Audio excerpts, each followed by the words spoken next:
RTC కార్మికులకు సంబంధించినటువంటి ఏదైతే కొన్ని డిమాండ్స్ ఉన్నాయో ఆ డిమాండ్స్ని చాలా క్లియర్గా నేను చెప్తున్నా.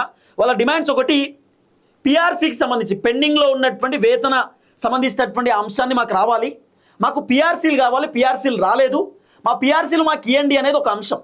తర్వాత ప్రభుత్వం నుండి రావాల్సినటువంటి బెనిఫిట్స్ మాకు కావాలి. తర్వాత ఆర్టీసీ కార్మికులు బలంగా చెప్తున్న మాట ఏంది, ప్రభుత్వ ఉద్యోగులను ఎట్లయితే చూసుకుంటారో మమ్మల్ని కూడా ప్రభుత్వ ఉద్యోగుల లాగానే చూసుకోవాలి, ప్రభుత్వ ఉద్యోగులకు ఏదైతే బెనిఫిట్స్ వస్తాయో సేమ్ వాళ్ళ లెక్కనే మాకు కూడా బెనిఫిట్స్ కావాలి, ఆర్టీసీ కార్మికులు చెప్తున్న మాట.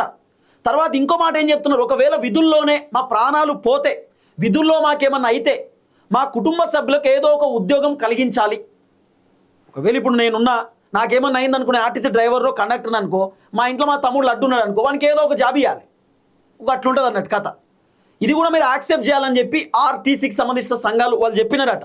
తర్వాత ఎవరికైనా హెల్త్ ఇష్యూ వస్తే మెరుగైనటువంటి వైద్యం కావాలి, టీఎస్ఆర్టీసీకి సంబంధించినటువంటి దవాఖానలోనే, టీఎస్ఆర్టీసీ సంబంధించిన దవాఖానలోనే మెరుగైనటువంటి వైద్యం కావాలి, అలాగే హాస్పిటల్ కూడా కట్టండి, మాకు ఒక సపరేట్ దవాఖాన కావాలని కూడా చెప్పిరట.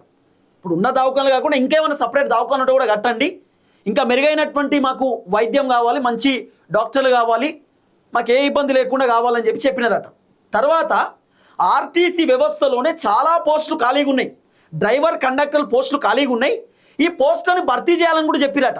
తర్వాత ఆర్టీసీని ప్రైవేటీకరణ కాకుండా గవర్నమెంట్లో విలీనం చేసుకోవాలి, ఇదొక అంశం కూడా ప్రభుత్వానికి చెప్తున్నారు.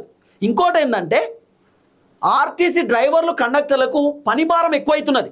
ఇప్పుడు వాళ్ళకి టార్గెట్లు పెడుతున్నారు, ఒక్కొక్క బస్సుకి 50,000 రావాలి, ₹1,00,000 రావాలి, బస్సులో 50 మందిని ఎక్కించుకొని సీట్లు అన్నీ నిండిపోవాలి, ఒక్క సీటు ఖాళీగా ఉండొద్దని చెప్పి టార్గెట్లు పెడుతున్నారు. సో ఈ టార్గెట్ పెట్టడం ద్వారా మాకు ఇబ్బంది అవుతుంది, వర్క్ ప్రెషర్ పెరుగుతున్నది, సో మీరు ఇంకా వేరే ఎంప్లాయీస్ని కూడా తీసుకోండి. మహాలక్ష్మి పథకం కింద, ఫ్రీ బస్సు పథకం కింద ఎప్పుడైతే పెట్టిరో, ఫ్రీ బస్సు పెట్టడం ద్వారా చాలామంది మహిళలు బస్సు ఎక్కుతున్నారు, సో పంచాయతీలు అవుతున్నాయి, ఇంకా బస్సులను పెంచండి, ఇంకా బస్సులను పెంచండి, బస్సులు ఇంకా ఎక్స్ట్రా తీసుకురండి అని కూడా ప్రభుత్వానికి చెప్పినారట. ఈ అంశంతో పాటు ఇంకా 2-3 అంశాలు కూడా చాలా ప్రధానంగా తీసుకొచ్చారు. పెన్షన్లు కూడా పాత పెన్షన్ పద్ధతిని తీసుకురండి అని చెప్పిరట. పాత పెన్షన్ల పద్ధతిని తీసుకురండి, రిటైర్డ్ అయిన తర్వాత కూడా మాకు పెన్షన్లు రావాలి, ప్రభుత్వ ఉద్యోగులకైతే ఏ విధంగా పెన్షన్లు పోతాయో మమ్మల్ని కూడా అట్లనే పెన్షన్ రావాలి.